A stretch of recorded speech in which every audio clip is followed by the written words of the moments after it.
Welcome back, Commander.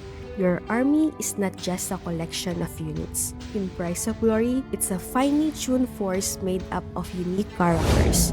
These characters fall into three groups: troops, factions, and generals.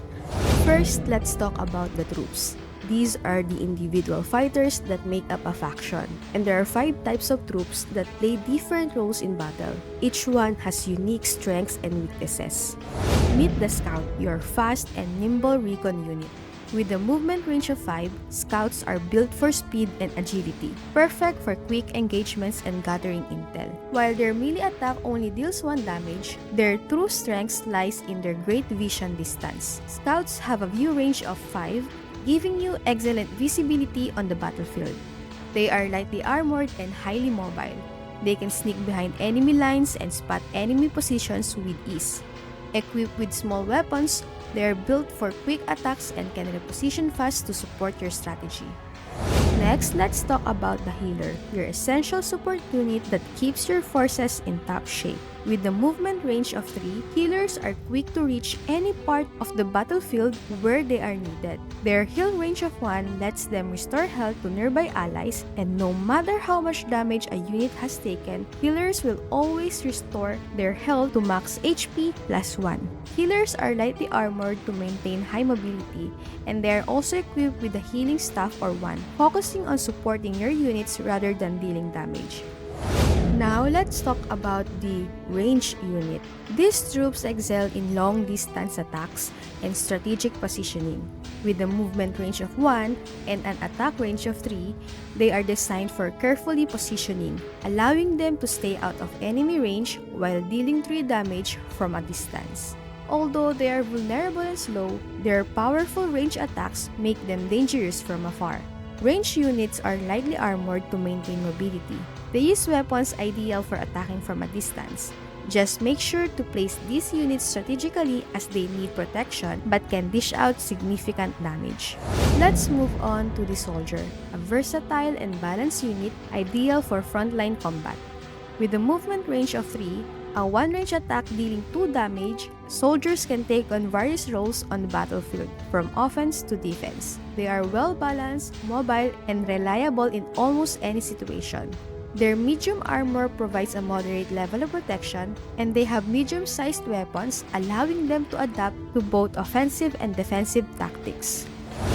Finally, meet the Knight, a heavily armored powerhouse capable of clearing the battlefield. With a movement range of 2, Knights are built for close combat, dealing 3 damage with each strike. Their heavy armor provides exceptional durability, allowing them to absorb a lot of damage while dealing powerful blows. Armed with large heavy weapons, they excel at breaking through enemy lines. Though slow, their sheer strength and resilience makes them an invaluable asset in the front lines. Now, let's talk about the factions. These are groups of fighters from different worlds and species. Right now, there's only one faction, 𝐕, a group of human fighters hailing from the Crash, known for their wit and cunning nature. But stay tuned because more factions will be joining the battle soon. And of course, no army would be complete without generals. First up, we have Elspar, a powerful wizard whose mastery over lightning makes him a formidable force on the battlefield. His devastating lightning strikes can hit multiple enemies in a small area. In his normal state, Elspar has 1 HP. However, when he begins charging his ability, he becomes immobile but gains 3 HP for added defense.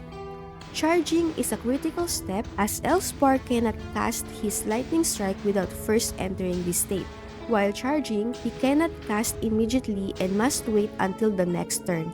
Once charged, however, he can cast his lightning strike every turn without a cooldown, provided he remains in the charging state. When Elspar unleashes his lightning strike, the primary target takes 3 damage, and units in the splash zone receive 1 damage, even if they are hidden in the fog of war. He also has the flexibility to target an empty tile near an opponent, dealing 1 splash damage to all units around the tile. After casting, Elspar stays immobile for the remainder of the round. Should you choose to cancel his charging state before casting, he regains mobility but loses the additional HP and the ability to cast his lightning that turn. However, if he has already cast, the charging state cannot be cancelled until the next round. If you master Elspar's ability, you can command both the skies and the battlefield with unrivaled power. Next, we have Blix, a mysterious and cunning creature with the power to manipulate enemy minds. Blix can weaken your opponent's forces and turn their own troops against them. To use mind control, Blix must be near the target, and once the target is under his influence, their HP is reduced to 1. However, you can heal the mind control unit, restoring their original maximum HP plus 1. Blix can mind control 1 unit per turn, and there's no limit to the number of control troops you can amass. Even if Blix is defeated, the control units remain loyal to your team, giving you a lasting advantage. With Blix's unique ability, you can dismantle your opponent's strategy while building an army of their former allies.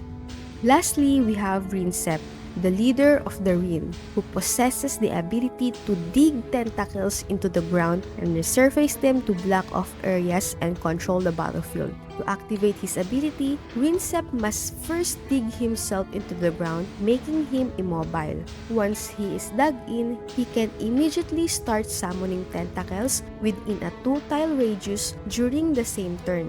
There's no need to wait for the next round, and as long as he has enough animo, he can summon as many tentacles as he needs.